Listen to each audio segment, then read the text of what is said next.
In today's video, I'm going to teach you how to cancel order on Temu app. So first head over on your Temu app and make sure that you're logged into your account. Now at the bottom corner of your screen, click on the U icon. Then next is click on your orders. Then look for the product that you would like to cancel and click on it. Now from here, you will be redirected to your order page, and just below your product or order, you can see the cancel items option. Click on it, then click on cancel the order. Once again, tick the circle beside the product that you would like to cancel, then proceed to the next step.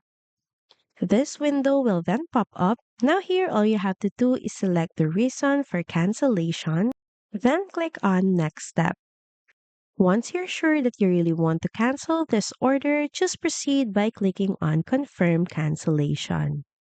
Your refund will then be processed immediately. So that's pretty much it. Thank you very much for watching this video, and I'll see you again on the next one. Bye!